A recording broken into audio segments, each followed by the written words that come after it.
Olá pessoal, nessa aula vamos conversar um pouquinho sobre risco cirúrgico, como e quando solicitar. Nessa aula nós vamos entender o que é um risco cirúrgico, quais são os objetivos dele, quando e como solicitar esse risco cirúrgico e aí uma dúvida que a maioria das pessoas tem, a responsabilidade em relação ao procedimento é do médico ou é do dentista? Eu vou responder isso para vocês ao final dessa aula. Inicialmente, é importante que a gente defina o que é um risco cirúrgico. Segundo a Sociedade Brasileira de Cardiologia, o risco cirúrgico é uma avaliação do estado clínico do paciente, onde é solicitado previamente a procedimentos cirúrgicos ou determinados procedimentos tanto médico quanto odontológicos, conforme padrões determinados pelas principais sociedades médicas. E aí a gente tem alguns objetivos. Por que a gente solicita esse risco cirúrgico? Confirmar dados obtidos na anamnese e no exame físico. Dessa forma, quando a gente tem dúvidas sobre o estado de saúde do paciente, sobre o controle de uma determinada doença, pode ser muito útil para que a gente possa, inclusive, definir guidelines de atendimento, individualizar o tratamento considerando a doença específica daquele paciente. Então, toda vez que o paciente traz um risco cirúrgico, também abre uma oportunidade para a gente dialogar com o médico, seja por carta, seja por telefone, para que a gente tenha mais informações e faça o nosso procedimento cirúrgico ou o nosso atendimento ambulatorial com a maior segurança possível.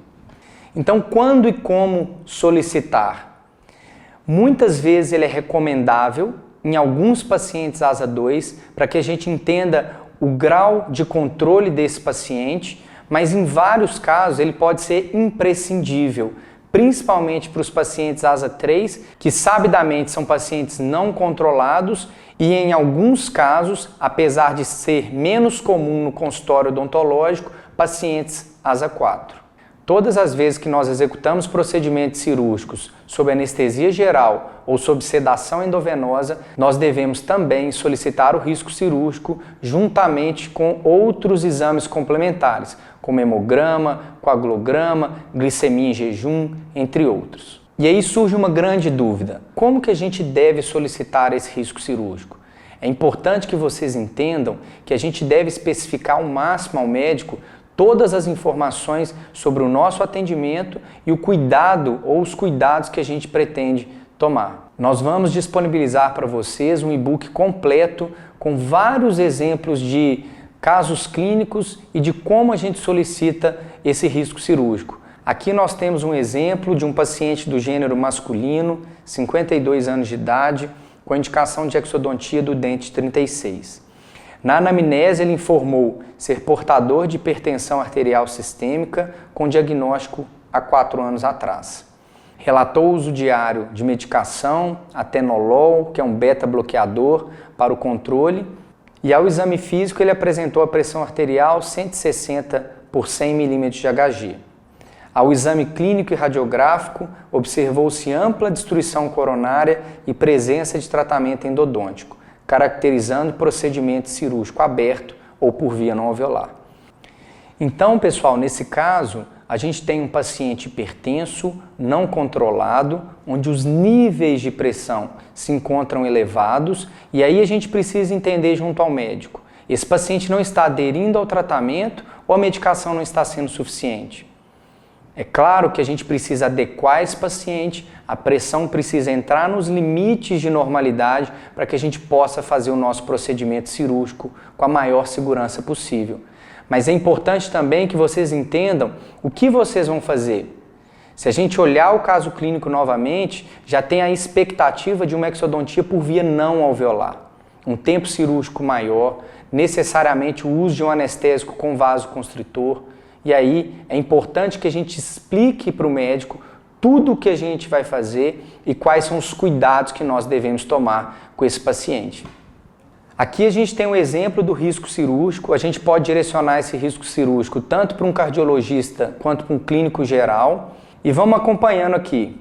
Encaminhe o paciente Marcelo, que deverá ser submetido a procedimento cirúrgico eletivo, ou seja, não é um procedimento cirúrgico de urgência, com duração aproximada de 30 minutos, É importante que a gente especifique o tempo previsto da nossa cirurgia. É por isso que é fundamental que vocês planejem a cirurgia de vocês, que vocês entendam do ponto de vista das dificuldades tudo o que vocês podem encontrar para prever esse tempo, até para explicar para o médico. A gente vai conversar muito sobre isso nas aulas específicas sobre cirurgia.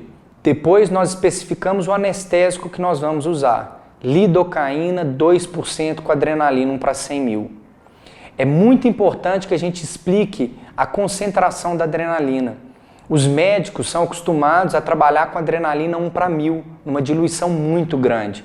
Porque a adrenalina 1 para 1000 reverte parada cardiorrespiratória, faz o coração bater de novo.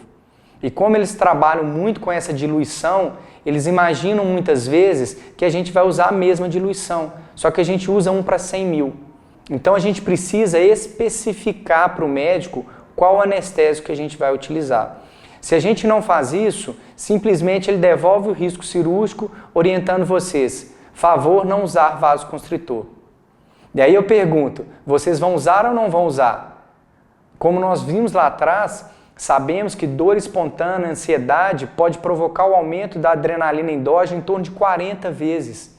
Então, na grande maioria dos casos, é preferível que você use adrenalina, claro que dentro de um controle desse paciente, limitando a quantidade a 2 tubetes, do que especificamente não usar. Durante a anamnese, relatou ser hipertenso e fazer uso da medicação. Ao exame, apresentou pressão arterial igual 160 por 100 mm de Hg. Então, eu basicamente contei uma historinha do início ao fim.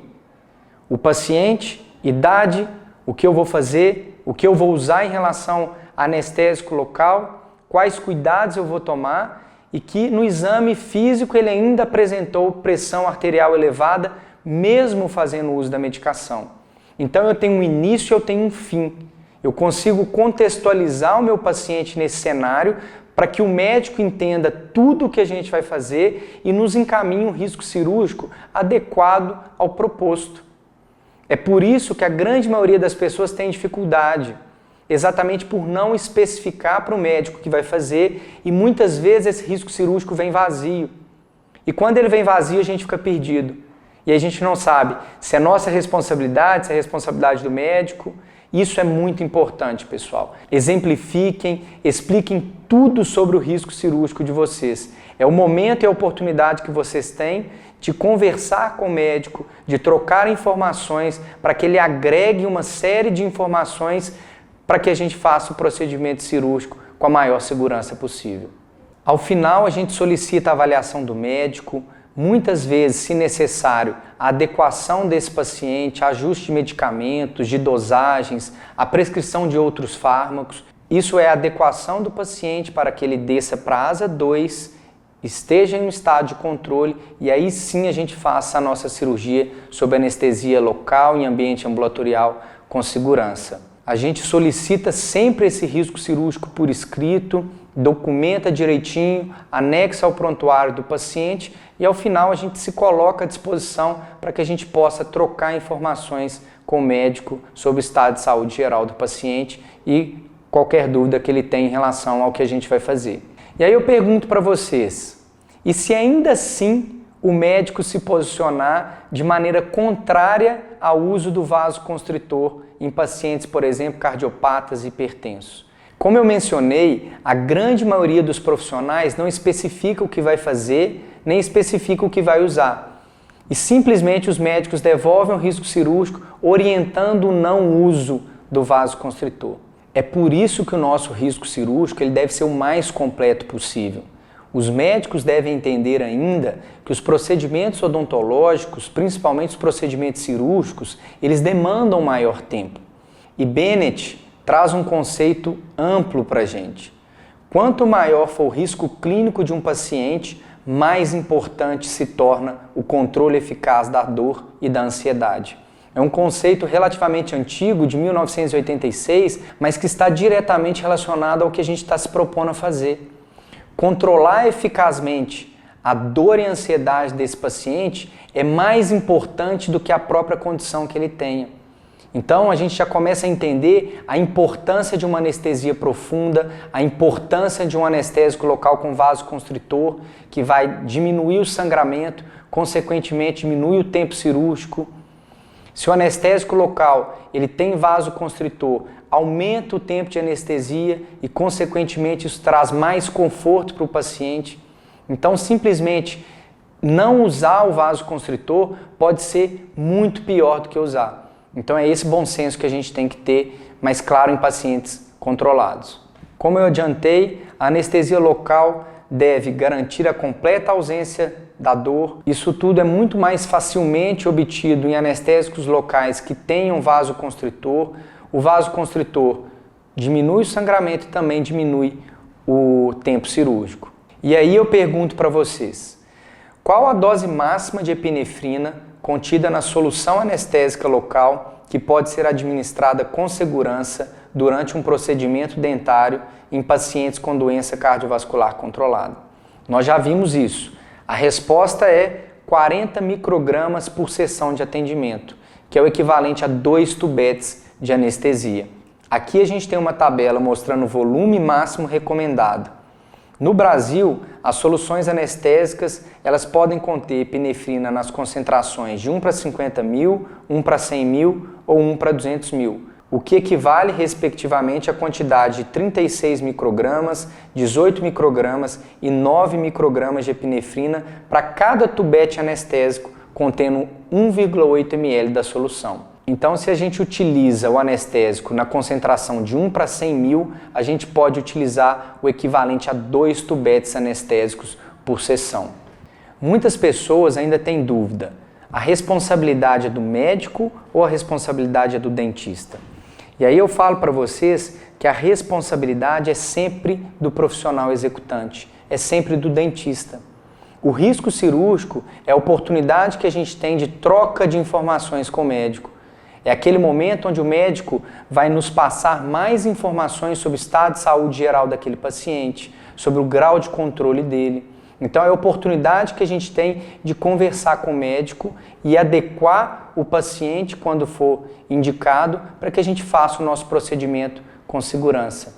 Então o risco cirúrgico não é com o objetivo de responsabilizar o médico em relação ao que a gente vai fazer. Essa foi a aula sobre risco cirúrgico, foi um grande prazer estar com vocês e até a próxima.